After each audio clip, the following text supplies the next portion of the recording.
Viticulture is the science, production, and study of grapes, which deals with a series of events that occur in the vineyard. As discussed previously, understanding grapes is paramount to understanding wine. They are the building blocks of wine. Understanding the physical structure of vines and their biologic and metabolic processes, as well as the influence of climate, soil, and canopy management, opens more avenues for understanding how a wine will finally present itself in a glass. It requires a grape grower and a winemaker working side by side, making decisions together to take the raw product of grape and grapevine and turn it into the wine they desire in a bottle.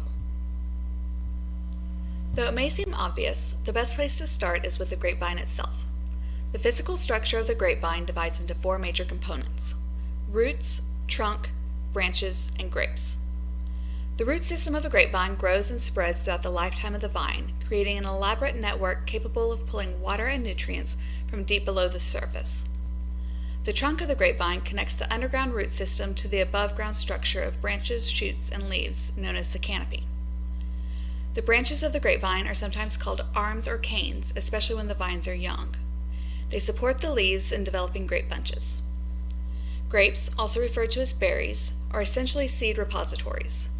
The skins on the outside and the pulp on the inside protect the seed and provide nourishment until the seed is mature and ready to be dispersed. It is important to remember that grapevines are living things, and it is the ultimate purpose of all living things to be fruitful and multiply. Left to their own devices, grapevines will do everything in their power to be as prolific as possible and disperse as many viable seeds as they can. It is the role of the viticulturalist to control and direct the natural urges of the vine in order to produce not the most grapes, but the best grapes for the creation of wine. For the purposes of this study, the life of a grapevine begins at planting. This seems simple enough. However, grapevine planting does not involve going out into the vineyard, planting a seed, and hoping it will grow. That leaves way too much to chance. Instead, cloning is the preferred method of grapevine propagation. A grower can choose a healthy grapevine, snip off the short length of cane, and place it in water so that it begins to grow roots. Once roots are established, the vine can be planted in the vineyard. Leaving even less to chance, the cutting can be grafted into existing established rootstock in the vineyard. This is known as field grafting. As long as the rootstock is healthy, the grower can remove the existing branches, make a small incision in the trunk, and insert a cutting from a desirable vine. The cutting and rootstock will heal together, and the cutting will begin to grow as if it had been planted in the ground, but it will already have access to an extensive network of roots. In the first 1 to 2 years, newly planted vines will produce grapes. However, these grapes are typically deemed substandard and not fit for winemaking. They are removed early on to allow the vine to focus its energies on trunk and shoot development instead of grape production. The third year is the first season grapes are even possibly considered for wine production. However, these grapes are generally not of optimum quality and are rarely used for making quality wine. Years 6 through 20 of a grapevine's life are considered its heyday. It generally takes an average of 6 years for a grapevine to develop to the point of optimum fruit quality and consistency. Grapevines will continue to produce their best crop for up to a decade or more. After about 20 years, the grapevine's vigor begins to decline. It produces fewer grape bunches, fewer leaves, and less overall growth. Because of this decline, in years 25 to 30, most commercial vineyards are replanted. Those vines that are not dug up are often considered old vines. Though there may be significantly fewer grapes per bunch and fewer bunches per vine, the quality of the grapes continue to improve. This leaves the grape grower and winemaker with an important decision to make. Do they keep the older vines with fewer but higher quality grapes, or do they trade them out for younger vines with more abundant but possibly more average grapes? Each year, the vine goes through the same series of stages and processes to develop and ripen grapes for harvest. Winter is considered the beginning of the annual growth cycle. It is the dormant season for grapevines. No new growth takes place, but instead the vines conserve their energy and resources for the coming spring. Spring is the time of action and growth for the grapevine. The first milestone of this season is bud break. During this stage, tiny shoots emerge from the nodes in the vine's branches. This is the first new growth of this season. Growth is slow. Since the leaves have not yet developed for photosynthesis, the vine is still relying on its winter reserves for energy. This can be a dangerous time for the grapevine. The new growth is very fragile and vulnerable, and a late frost could easily kill off the new shoots. 40 to 80 days after bud break, flowering begins. Tiny flower clusters appear along the shoots. Each of these flowers is a potential grape. During this time, grape growers worry that heavy rains or severe winds could prevent pollen from reaching the flowers. If the flowers are not properly and thoroughly pollinated, there will be fewer viable seeds and possibly a smaller crop of grapes at harvest. Berry set is the third major step of spring. This is when the flowers turn into berries or grapes. During this time, grape growers are looking out for two primary dangers: colure and mélarange. Colure is a malady that causes poor fruit set, resulting in many flowers failing to develop into berries. Mélarange is the manifestation of abnormal fruit set caused by bad weather during flowering. The big event of the summer season is veraison. About 6 weeks after berry set, the skins of the grapes begin changing colors. For white grapes, they change from green to translucent. For red grapes, they turn from green to red or purple. This color change is known as veraison, and it marks the grape's rapid acceleration towards ripeness. From this point, the grapes begin to soften and enlarge, sugar starts being stored in the grapes, acidity levels begin to drop, and the seeds begin to develop. The vine is preparing to disperse its seeds, so the grape grower must be on the lookout for birds and other animals who would find the juicy, sweet grapes delicious. Everything the grapevine has gone through all year is in preparation for the big event, harvest. 6 to 8 weeks after veraison, the grapes should be ripe in terms of both physical development and flavor, and thus ready to be picked and turned into wine. The grape grower and winemaker will work together to decide exactly when the grapes are ready to be harvested. After harvest and later into the fall season, cold autumn nights signal to the vines that it is time to start preparing for winter. They enter protection mode. The leaves drop and the sap is withdrawn from the branches down into the trunk and the roots of the vines. And that brings us back to winter. With the start of winter, the grapevines return to their dormancy stage.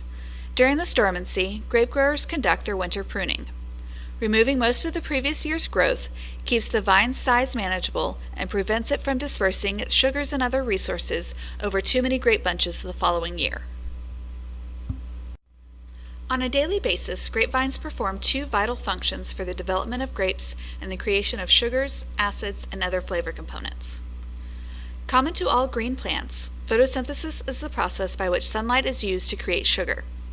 This process depends on two key factors: sunshine and temperature. Photosynthesis can only occur when the sun is shining. The more time sunlight is available to the vine's leaves, the more sugar is able to be produced. Obviously, cloud cover inhibits photosynthesis, but so does shade in the vineyard from buildings, trees, and even the grapevine's own canopy. Grape growers plant and manage their vineyards with maximum photosynthesis in mind. Temperature also affects the rate of photosynthesis. Sugar production slows down when it is very hot, as above 95 degrees, and when it is very cool, like below 50 degrees. Optimum photosynthesis occurs on sunny days with temperatures between 70 and 85 degrees. Respiration is the process by which grapevines break down sugars and other compounds to create the energy they need to grow. One important compound consumed during respiration is malic acid. Once the acid is lost, it cannot be regained, so increased respiration results in decreased acid in the grapes at harvest. Like photosynthesis, the rate of respiration is affected by temperature. For every 18-degree increase in temperature, the rate of respiration doubles. This is why cool temperatures are so beneficial for maintaining higher acidity levels in grapes. Every grapevine and every vineyard on every continent go through the same metabolic processes every day, the same annual cycles every year, and the same life cycle over the course of its lifespan.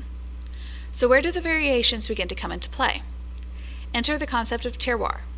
From the French word terre meaning land, terroir can loosely be described as a sense of place, referring to the sum effects of climate, soil, physical geography, tradition, etc. on an agricultural product such as wine.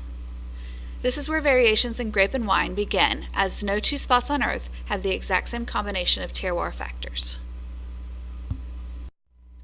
What is the difference between climate and weather? Weather, by definition, is the actual meteorological conditions experienced by a place. For example, it is hot and dry today with clear skies, but tomorrow it may be rainy and cooler due to a cold front. Climate, on the other hand, is the historical average weather of a place.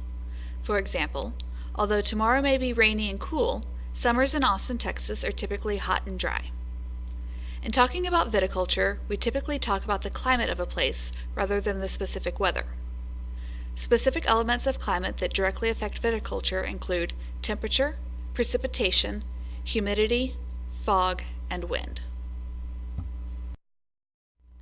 Ideal weather during the growing season is a long, warm summer that allows the grapes the opportunity to ripen fully and develop a balance between the levels of acids and sugars. Hot and sunny climates cause grapes to ripen faster with higher sugar levels and lower acidity. Cooler climates force the grapes to ripen more slowly, which produces a fresher and more acidic harvest.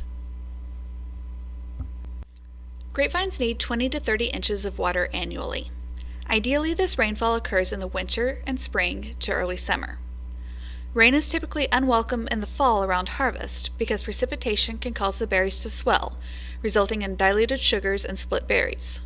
The risk of mold also increases.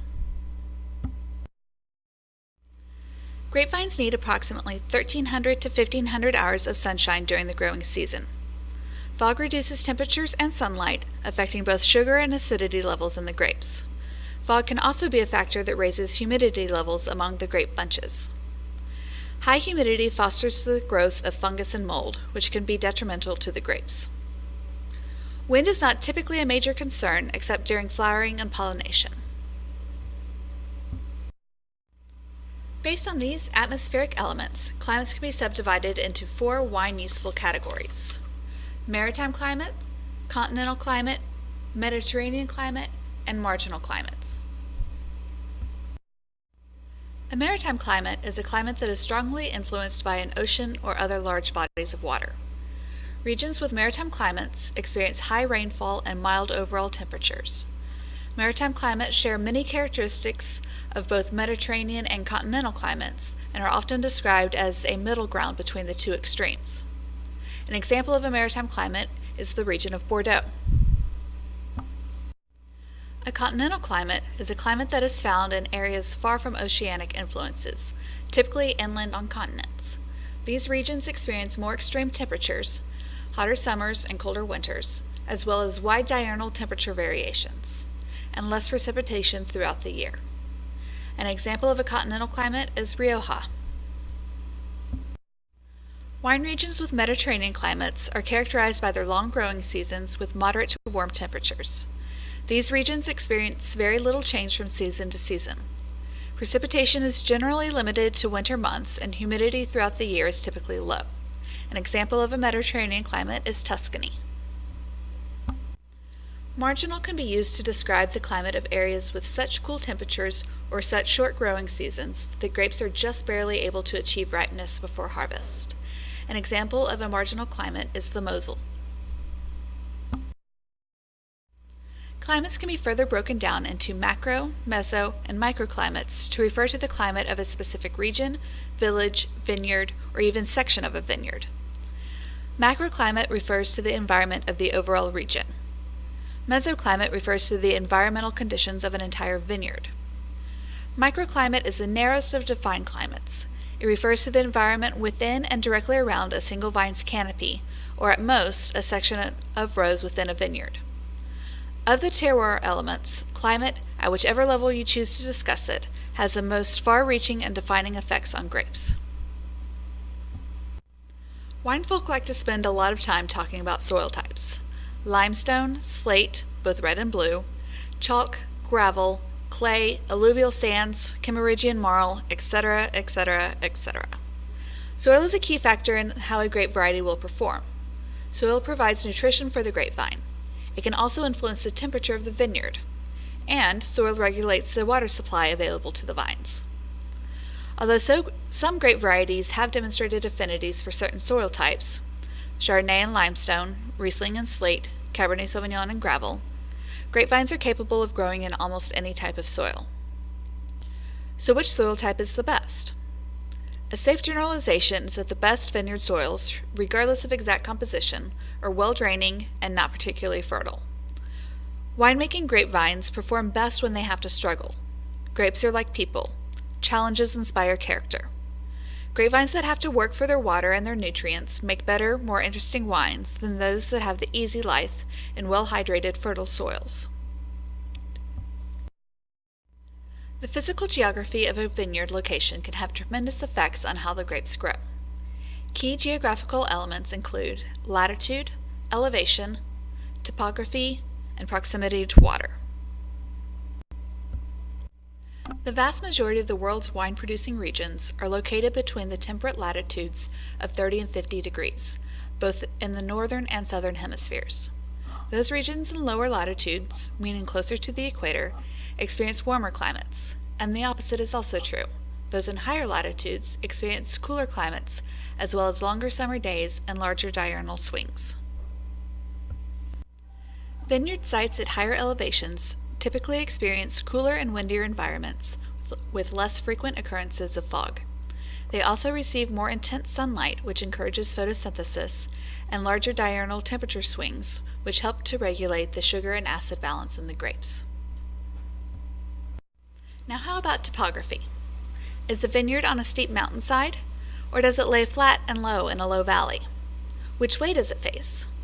All of these factors affect the way grapevines grow and the quality of grapes they will produce. Hill and mountainside vineyard sites are often preferred for quality grape growing.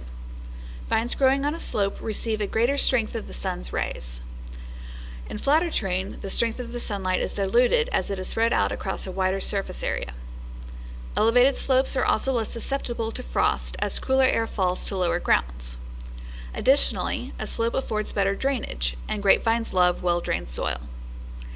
Even the aspect of the slope is important. In cooler regions of the northern hemisphere, south-facing slopes receive more hours of sunlight and are the coveted spots. Water plays a crucial role in grape growing, and not just from an irrigation standpoint. Water has a moderating effect on an area's temperature. Water absorbs vast amounts of energy and heat from the sun and releases it more slowly than land does. Thus, nearby lakes and rivers can protect vineyards from drastic temperature drops at night by releasing this retained warmth back into the vineyards. Bodies of water also increase humidity levels in the vineyards, which can be both helpful and detrimental. Morning and evening fogs can moderate cooling temperatures, but the increased humidity can also encourage mold and fungus to grow on the grapes. So far, we've discussed the conditions and factors of grape growing that a grape grower has absolutely no control over. Grape growers cannot change the metabolic processes of the grapes any more than he or she can change the mesoclimate or elevation of the vineyard. There are choices, however, that viticulturists can make to determine how the unchangeable aspects affect the ripening grapes and thus the finished wine. It is the grape grower's ultimate responsibility to create the best possible growing conditions for the vines in order to achieve the desired end product, a great bottle of wine. Managing and maintaining the grapevine's canopy is one of the primary tasks of the grape grower. Through canopy management, growers seek to find the appropriate foliage balance, with enough to facilitate photosynthesis, but not so much that excessive shading could hinder grape ripening or promote disease. Growers employ various pruning techniques and vine training systems to aid in their canopy management. Pruning is normally conducted during the dormant winter months. The excess foliage from the previous season is cut back to manage the size and development of the vine. One of two different pruning techniques is normally employed by growers: cane pruning or spur pruning. In cane pruning, no permanent branches are kept from year to year. The grower prunes down to leave only one or two young shoots, called canes. Each of these canes is trimmed to leave a handful of nodes or buds that will become the main branch for the coming year's crop. In spur pruning, the grower allows the main branch, or cordon, to remain year to year, with only individual canes being pruned during the winter. While vines that are cane pruned will often have a thin, smooth main branch, spur-trained vines will often have a thick, dark, and gnarled cordon branch. Once the vines begin to put on new growth, the vines are trained.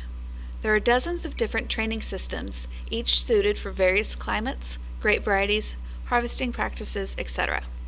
Most training systems rely on some sort of trellis.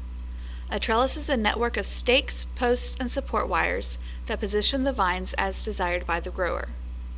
The goal of all training systems is to achieve balance between the vine's natural vigor and the grower's desired yield for the vine. Some of the most common training systems include head or bush training, pergola systems, gaillot systems, and cordon systems. In head or bush training, no trellis is used. Instead, the vines are allowed to grow like little bushes or trees. This is typically used for low-yield vines, such as old vines. It is also the training of choice for many Mediterranean regions. In a pergola system, vines are trained up a tall support and then allowed to spread out horizontally with the fruit hanging down. This is the preferred system for regions with high humidity like Rias Bajas. It is also common in southern Italy and parts of South America. The gaillot system is one of the least complicated and easiest to maintain training systems. One cane from each vine in a vineyard row is trained along a wire, all in the same direction, to give maximum separation between each grape bunch. It is used throughout the world and famously in Burgundy to limit yields. In its double variation, 2 canes from each vine are trained in opposite directions. The cordon system is simply the spur-pruned version of the gaillot system. This system was developed in the late 20th century and is used throughout much of California. Throughout the growing season, vineyard maintenance is a must. Leaves and grape clusters are thinned to keep the vine from overproducing fruit or developing thick patches of foliage that block the sun and promote fungal growth. The removal of unripe grape clusters is known as green harvesting. This practice induces the vines to put all of its energies into developing the remaining grapes. In theory, the result is better ripening and the development of more mature flavors in the grapes. As harvest approaches, the grape grower must work closely with the winemaker to determine the optimum time to pick their grapes. Their decision is based on the ripeness of the grapes. Picking at just the right ripeness level is crucial, but ripeness is a subjective issue. The grower and the winemaker are looking for that perfect balance of sugar development, acidity level, and physiological maturity. Sugar development can be measured using a refractometer or hydrometer to measure Brix levels. The other components are a little trickier though, but working in the vineyards every day gives the grower a good idea of where the grapes are in their development based on the events of the growing season. And tasting is never a bad idea either. As if managing all the variables of grape growing was not enough already, grape growers must also ward off diseases and pests. Grape diseases come in 3 major variations: viral, bacterial, and fungal. Viral diseases are typically spread by propagating infected vine cuttings at the initial stages of vineyard planting or replanting. Bacterial diseases are spread by insects and animals in the vineyards. One common example is Pierce's disease, a bacterial contamination resulting in premature leaf fall spread by sharpshooters and leafhoppers. Fungal diseases are spread by airborne spores in warm, humid environments. Powdery mildew, downy mildew, and botrytis are examples of fungal diseases. Phylloxera is the most infamous pest of grapevines. Phylloxera is a root-eating louse that kills the vines upon which it feeds. No other grapevine malady has caused as much destruction as phylloxera, and there is no method for safely removing phylloxera from an active vineyard. Birds, deer, wild pigs, and other animals are attracted to the sweet fruit of the vine and like to snack on ripe grapes, but they are more of an annoyance than a plague for most vineyards. Some grape growers choose to employ special practices in their vineyards. These practices determine different aspects of the grape growing agenda, from pest control to social and economic viability.